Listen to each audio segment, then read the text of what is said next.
حسنين كجرا ما ها عادي ما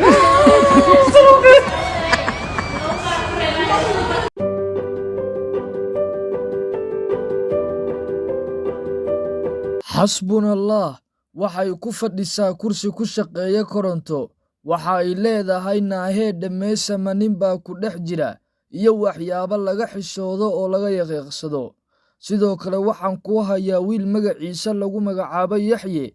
oo naafo ah ha ahaato oo ilaah ayaa naafo ka dhigay ma xumo alxamdulilaah balse beddelkii alle uu ugu shukrin lahaa ayuu dhaqan xumo tii ugu darneed ayuu samaynayaa gabar Soomaaliyeed ayuuna ku samaynayaa daawade waxyaabo anshaxumo ah oo diinteena suuban ee islaamka baalmarsan mararka qaarkood waxaad ba is leedahay daawade ma adduunyo gudoonkii baa la joogaa waa markii aad istiraa ka wardoon aaladda lagu magacaabo TikTok oo dhex maquuro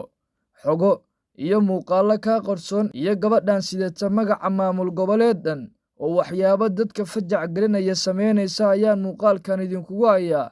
muuqaalka like saar sida shakhsiyaadka anshaxumada baraha bulshada ka wada aan uga hortagno daawade ku mahadsanid oo ku soo biir baraheena bulshada ee ducaysana meediya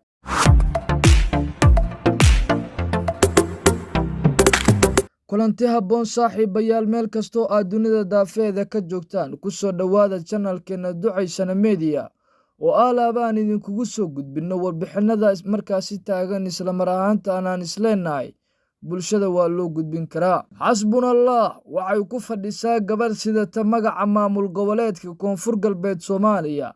oo isku bicisay boqoradda koonfur galbeed Soomaaliya waxa ay ku fadhisaa kursi ku shaqeeya koronto waxa ay leedahay naahee dhammeysama nin baa ku dhex jira iyo waxyaabo laga xishoodo oo laga yaqiiqsado iyadoona sidoo kale leh meeshu aad bay u raaxo badan tahay naahee dhammanin baa iigu hoos qarisay meesha iyo waxyaabo kale sidaa waxay ku leedahay gabadha muuqaalka ka duubaysa iyadoona soo dhigtay baraheeda bulshada ee TikTok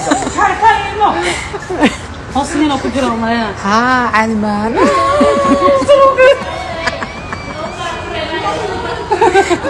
أبيا معك سماكة كان نقعمي ولا قرصة الله يسترك صدقة من هوني قارت من سوق قارئ نوحوا معاني ما شاء الله قصة يا قعمي ولا رابطة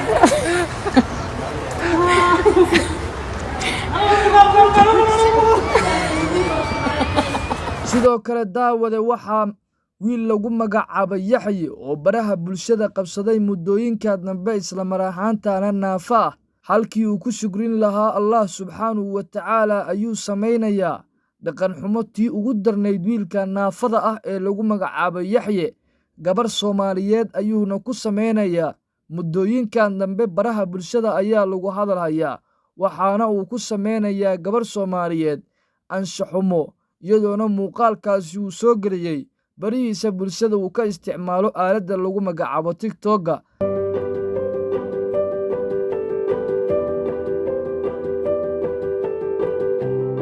mararka qaar waxaad is leedahay daawade ma adduunyo gudoonkii baa la joogaa waa markii aad istiraa ka wardoon aaladda lagu magacaabo TikTok oo dhex maquuro waxaad ku arkaysaa waxyaabo ku fajac geliya walow muddooyinkan dambe ay ku soo badanayaan dadka caan raadiska ah isla mar ahaantaana duubaya muuqaalada anshaxumada ah muuqaalka like saar sida shakhsiyaadka anshaxumada baraha bulshada ka wada aan uga hortagno daawade ku mahadsanid oo ku soo biir baraheena bulshada ee ducaysana meediya daawade tan iyo kulanti dambe nabaadiino